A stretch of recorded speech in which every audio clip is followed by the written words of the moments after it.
माननीय उपसभापति जी, मैं आपका आभारी हूँ कि एक बहुत ही महत्वपूर्ण विषय पर बोलने के लिए मेरे नेता, मेरी पार्टी ने मुझे टाइम दिया है। मैं उनके प्रति आभार व्यक्त करता हूँ।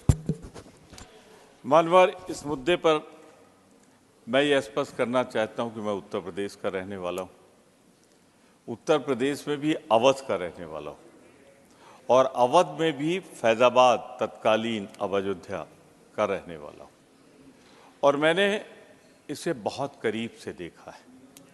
मैं हर वक्त विधानसभा का सदस्य रहा, उस समय मैंने इसके उतार चढ़ाव बहुत करीब से देखे। मैं सबसे पहले बिना किसी लाग लपेट के कहना चाहता हूं कि मैं सर्वोच्च न्यायालय के उस निर्णय का सम्मान करता हूं जिस सर्वोच्च न्यायालय के निर्णय से राम मंदिर का मार्ग प्रशस्त हुआ और राम मंदिर बना है। मैं उस न्यायालय के निर्णय का स्वागत करता हूं। फिर आप वक्त देंगे तो बता दूंगा, इस न्यायालय से ही राम मंदिर का निर्माण हुआ, वरना बहुत से ऐसे लोग थे जो चाहते थे ये मुद्दा जिंदा रहे, खून खराबा होता रहे और उसमें वो अपनी सत्ता की गलियारों में सत्ता बनाते रहे। सच्चाई ये मैंने बहुत करीब से देखा। माननीय, उदाहरण भी दूंगा। मैं विधानसभा का सदस्य था, हमारे मुख्यमंत्री आदर के साथ जिनका नाम लेता हूं, कल्याण सिंह जी थे।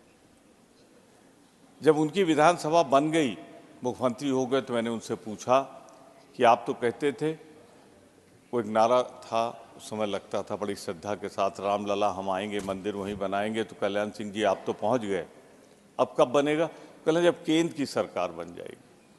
केंद्र भी बन गई तो मैंने उनसे पूछा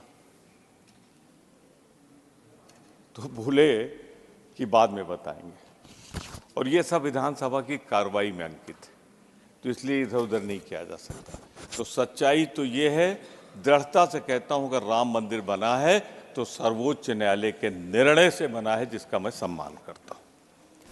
और मैं ही नहीं करता, 140 करोड़ भारतवासी चाहे जित जाति धर्म के हों, सब सम्मान करते हैं कि राम मंदिर का भव्य निर्माण सुप्रीम कोर्ट के निर्णय की वजह से हुआ, उसका मैं सम्मान करता हूं।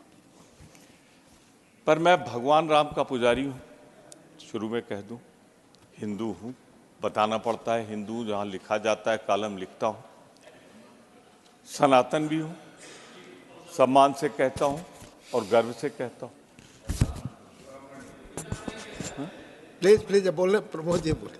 अनवर ये कह रहे हैं ब्राह्मण भी हूं तो हूं और गर्व करता हूं मानवर। पर मैं उन लोगों में हूं जो भगवान राम के प्रति, जैसा हमारे नेता विरोधी दल कर रहे, आस्था रखता हूं, उनकी पूजा करता हूं, उनकी आराधना करता हूं, उनके बताए सिद्धांत पर चलता हूं जो मर्यादा पुरुषोत्तम ने रखे हैं। मैं माननीय उपसभापति जी, मैं भगवान राम का व्यापारी नहीं हूं। जो लोग भगवान राम का व्यापार करते हैं, राजनीतिकरण करते हैं, मैं वो नहीं हूं। मैं भगवान राम मेरे लिए आस्था का विषय है, मैं आस्था उनके ऊपर प्रदर्शित करना चाहता हूं। मानवर, मैं एक बात जरूर कहना चाहूँगा, ये भारत देश जिसके 140 करोड़ लोगों ने स्वागत किया है, उनमें हर वर्ग, हर धर्म, हर जाति ने त्याग दिया है, बलिदान दिया है, कुर्बानियाँ दी हैं। इनमें वो लोग बहुत नहीं जिन्होंने अंग्रेजों की चापलूसी और मुखबिरी की हो, आज वो भगवान राम को मानते हैं। मानवर, मैं तो बहुत विनम्रता से कह रहा हूँ और आपसे ज़्यादा मुझको कौन समझता है। मानवर, मैं ये कहना चाहता हूँ कि एक सबसे बड़ा पुजारी अगर भगवान राम का कोई है, राजनीति में रहा भी, नहीं भी रहा, दिशा भी दिखाता रहा, तो राम का सच्चा पुजारी गांधी था, महात्मा गांधी थे।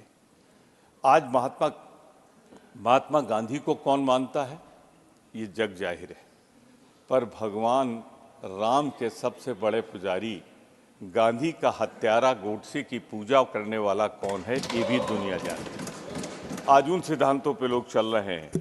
पर मेरी चिंता है, मुझे उससे निवारण लेना है, इसलिए मैं कह रहा हूं। मान्यवर, राजनीति से अगर नहीं जोड़ना था तो मैं जितना पढ़ा लिखा हूं, समझदार हूं, मंदिर का प्राण प्रतिष्ठा तब होती है जब मंदिर पूर्ण हो जाता है, पूर्णता को प्राप्त कर लेता है, मंदिर बन जाता है। उसके कई व्यवहारिक कारण हैं कि एक मंजिल बना दो, दूसरे मंजिल पे जाएंगे, फिर मजदूर बनाएंगे, उनके चरण होंगे वहाँ पे जहाँ भगवान स्थापित होंगे। मुझे सिर्फ दुख है कि मंदिर के अपूर्ण स्थिति में स्वागत किया गया, अपूर्ण, इनकम्प्लीट। ये ट्रस्ट भी कह रहा है, ट्रस्ट भी कह रहा है। तो मानवर, इसकी जल्दी क्या थी? कोई कारण है, कोई कारण है तो उधर से जवाब आ जाएगा। लेकिन जो मैं कारण समझता हूं, चूंकि मैंने कहा मैं अवध का रहने वाला हूं, मैंने पूछा लोगों से कि ये मंदिर कब बनकर तैयार होगा, तो लोगों ने बताया नवंबर दिसंबर तक हो जाएगा। नवंबर दिसंबर तक होने की हम भी कल्पना कर रहे थे। एक दिन आया कि ये 22 जनवरी को होगा। मैं अचंभित हो गया कि सब कुछ मुमकिन है, कोई है अगर तो शायद कोई तकनीक आई होगी कि पूरा भव्य राम मंदिर जो नक्शा दिखाया जा रहा है, मैं अपने सबूत में भगवान राम के भव्य मंदिर का नक्शा आपको दिखाता हूँ। क्या वो पूर्ण है? क्या पूर्ण मंदिर का प्राण प्रतिष्ठा करके पूरे भारत देश को खतरे में नहीं डाला गया? अगर हिंदू धर्म मानते हैं, लोग कहते हैं अपूर्ण मंदिर की पूजा कर लो, तो वो पूरे समाज के लिए पीड़ादायक होता है, दुखदायक होता है। मैं इसे इससे नहीं जोड़ता कि जिस दिन उन्होंने किया उसी दिन दिल्ली में भूकंप आया था, मैं इससे नहीं जोड़ता उसको। फिर भी लोग तो कहते ही। पर मैं एक बात जरूर कहना चाहता हूँ, मानवर, हिंदू होने के नाते हम सब मंदिर में नहीं जा पाते तो वो बाहर से ध्वजा को प्रणाम कर लेते हैं, जो ध्वजा होती है, आप भी करते होंगे। लेकिन इस मंदिर की ध्वजा कहाँ है? मानवर, ध्वजा इसलिए नहीं है कि कलश होता तो ध्वजा होती। बिना कलश के निर्माण कर लिया। तो मैंने कुछ पूछा, गांव वालों से, ज्यादा पढ़े लिखे नहीं थे, भैया ये काहे अपूर्ण मंदिर का उद्घाटन हुआ? ये अवध की बात कर रहा हूं। तो मुझे जवाब ये दिया गया, स्लिप पढ़िएगा नहीं, मैं जानता हूं क्या है। मानवर, मैंने जब पूछा तो उन लोगों ने बताया कि भैया तुमको इतना भी नहीं मालूम कि अगर नवंबर में बनता तो चुनाव तो फरवरी मार्च अप्रैल में होने जा रहा है। इसलिए भगवान राम की मर्यादा रहे न रहे, चुनाव की नाव पार हो जाए, इसलिए 22 जनवरी को इसका उद्घाटन किया गया, प्राण प्रतिष्ठा की गई। अब मानवर, मैं आगे भी आपसे कहना चाहता हूं, मैंने कहा आपसे अयोध्या का रहने वाला हूं, प्रदेश सरकार में पर्यटन मंत्री रहा हूं। पर्यटन मंत्री के रूप में मैंने राम कथा पार्क का, राम की पैड़ी का निर्माण सरकार की नीति के साथ किया था। जैसे हमने तमाम हिंदू, मुस्लिम, सिख, ईसाई धर्मों के लिए किया था, वैसे वहाँ भी पर्यटन मंत्री के रूप में किया था। मानवर, मैंने सैकड़ों बार जाके मंदिर के दर्शन किए, जहाँ मूर्ति रखी थी दर्शन किए थे। वारे भगवान राम के पुजारियों, सपने इतने दिखाए और मंदिर बनवाया ले जाकर सैकड़ों मीटर दूर, राम जन्मभूमि पे नहीं बनवाया आपने। ये मैं आपके माध्यम से सदन की कार्रवाई में लाना चाहता हूँ। और है, एक टीम बना दीजिए, चली जाए सदस्यों की, और मौका देख कर आ जाए। राम मंदिर जहां बना है वो जन्मस्थान नहीं, जन्मस्थान से दूर बना, ऑल पार्टी रहे। चलिए मानवर, ये भी हो गया। अब तो मैं आपसे ये कहना चाहता हूं कि बड़ी चर्चा हो रही कि जैसे पहली बार हवाई जहाज वहां गया, निसंदेह अंतर्राष्ट्रीय, राष्ट्रीय उसका विकास हुआ। मैं नागरिक उड्डयन मंत्री के रूप में पहला हवाई जहाज मैंने अपना उतारा था अयोध्या में, जिसका विस्तारीकरण, पर हमारा ये था कि सभी जगह होना चाहिए, इसीलिए देवा शरीफ में, लखनऊ का किया, कई जगह किया। मानवर, मैं एक बात और आपसे कहना चाहता हूं बहुत ही विनम्रता के साथ, इसमें बार बार जो भगवान राम की मर्यादा भंग की जा रही है ना, कहीं कार्रवाई क्यों हो रही? आज के बाद कोई कार्रवाई नहीं होगी, उसके बाद चुनाव होगा। सब कुछ तो आप समझदार हैं, समझ रहे हैं, पर बोल नहीं रहे हैं, इसलिए कि आपको बोलना नहीं चाहिए। मैं बोल सकता हूं, इसलिए बोल रहा हूं। आखिरी एजेंडा क्या है आज का, चुनाव के पहले का? राम मंदिर। तो राजनीतिकरण जो लोग कर रहे हैं, भगवान, मर्यादा रामपुर से एक ही विनती करता हूं, जिन्होंने पूजा की, हमारा टाइम है, मेरी पार्टी है, मेरी पार्टी है, मेरा टाइम है। तो आपके पार्टी है, ठीक है, मैं एक्सटेंड करूं।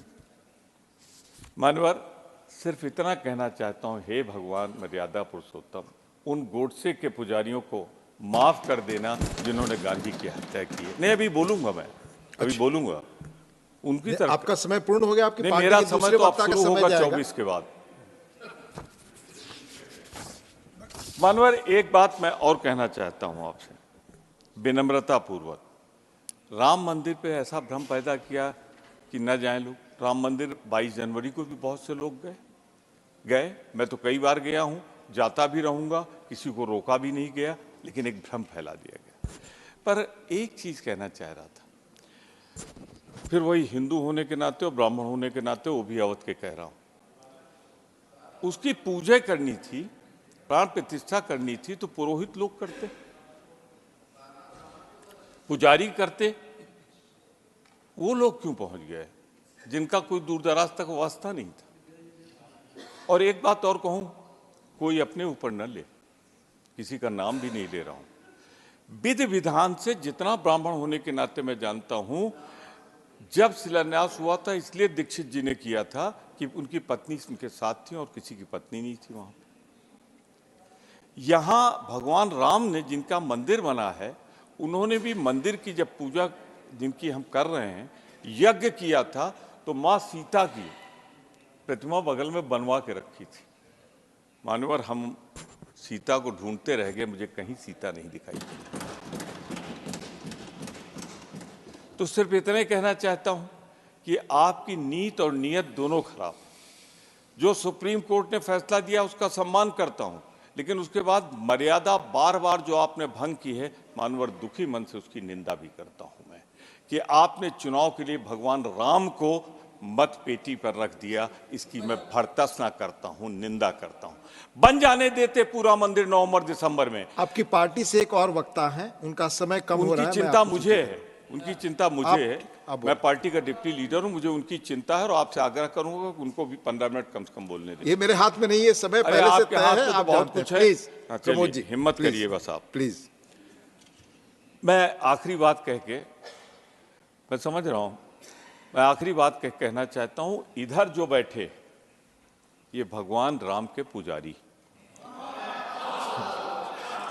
और उधर जो बैठे हैं वो भगवान राम के व्यापारी हैं। भगवान राम को व्यापारी मैं बहुत स्पष्ट रूप में कहना चाहता हूं। मानवर, इन्होंने बार बार, हरनाथ जी अब जाने वाले हो, बैठ जाओ, बैठ जाओ, बैठ जाओ। मैं ये भी कहना चाहता हूं, हम भगवान राम की मर्यादा की रक्षा करने के लिए प्राण दे सकते हैं, और ये वो हैं जो अपने राजनीतिक स्वार्थ के लिए प्राण लेते हैं। हम प्राण देते हैं। हमारी पार्टी वो है जो राष्ट्र के लिए इंदिरा गांधी को राजीव गांधी का बलिदान देती है। ये वो है जो महात्मा गांधी को उनका बलिदान लेते हैं। ये उस गोडसे के पुजारी हैं।